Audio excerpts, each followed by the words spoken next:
I just recorded a video that was way, way too long. So let's do it again. Let's not take as much time. These are experiments. Okay, I'm playing around with the transform function inside Gravit, trying to figure out how to rotate elements and control the rotation. In Illustrator, it's pretty straightforward. In Gravit, I have not figured it out yet. So let's move on, and this is what I did in that last video, and I'm going to go ahead and move that over here out of the way so we can start over. And I'm going to make that again, and I'm going to make it a little differently. So just start out. This is our starter file again. I'm just going to option drag this so I get a copy, and then rotate it and start holding down shift so I can get it to be a perfect diamond. It's vertical. Now I want to change the size, and the lock, this is the aspect ratio lock, so they change together. If I start changing the size, if I change one of these to 300 and hit tab, the other one changes as well. That's not what I want. I want these to be narrow.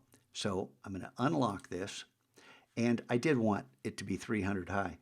I'll go ahead and change this width. I'll try 45 this time. I tried 30 over here in this one. So we'll do it a little differently. And I'm just going to pull this up and place it in an area that gives me room beneath it. The difference in what I'm going to show you, see how some of these have a larger opening in the center, some have no opening, there's overlap in the center. All of that is determined by how far you place the mirrored element from the original. With the technique I'm using. So I'm going to go ahead and do a tight little circle like that. So that means that I'm going to option drag out a copy, and then I'm going to hold shift so it snaps straight down. And I'm just going to leave a little bit of room, a tiny bit of room right there. Then select both of these and group them. Right now I have two rectangles selected. If I hit Command G, Control G on your Chromebook, I now have a group, see? And inside that group are the two rectangles. And I could double click on this and call it diamond.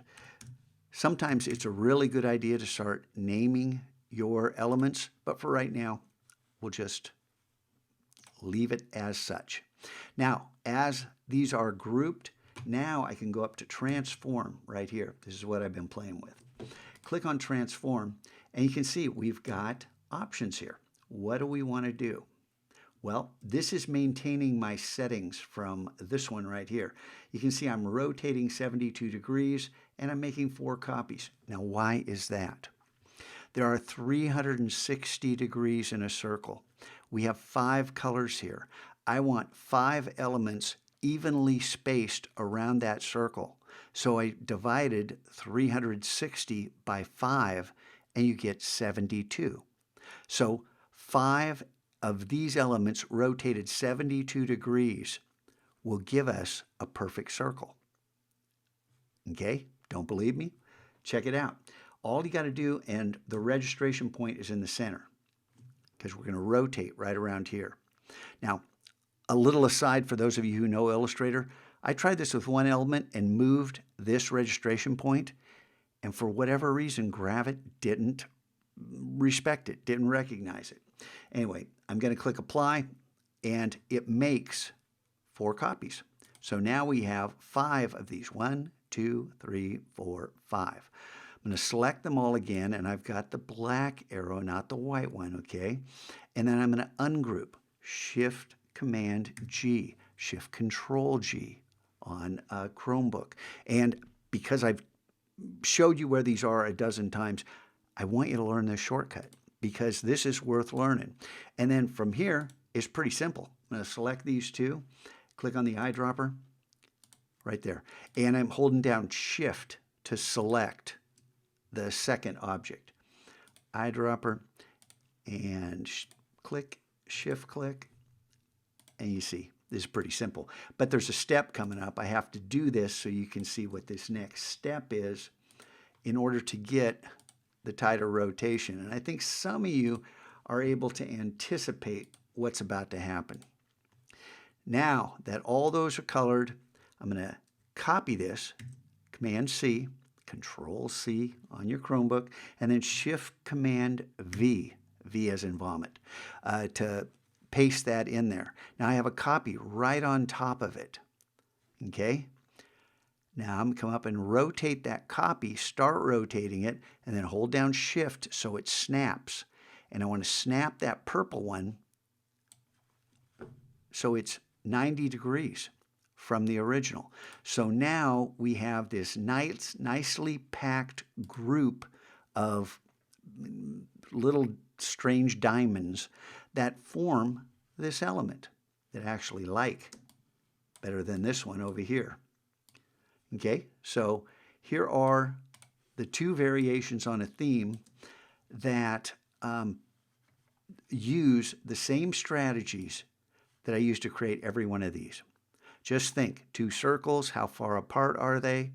Do they overlap one another? Same thing, we got diamonds here. They're just not compressed. These are triangles, and I changed the width on the triangle. These are rectangles. You know, I just took the square and I made it thinner. I'm just experimenting. Can this go further? It can go 100 miles further. The point is to try something new. I didn't know how this was going to work. And if you learn better from watching other people's tutorials, go out and find third-party tutorials who show you what you want to do. I'm just exploring and trying things. And one of our students, and I wish I would have looked up her username, told me about the pen tool. She figured out one of the problems, and it's in the settings. It's in these little gears. Let me select one of these. It's in these little gears right here. All of these have settings, and depending upon what you're dealing with, the settings are very simple or more complicated. Playing around with those settings leads to all kinds of discoveries. When I talk about the fills back here in Gravit tips, when I talk about the fills down here, these strokes, I dive into the settings. In part 10, I dive into the settings of the stroke in order to show you how to make that work exactly like you want it to. This is a cool program, and once again, kind of a long video, but there you go. Where's Gravit? There we go. Okay, have fun.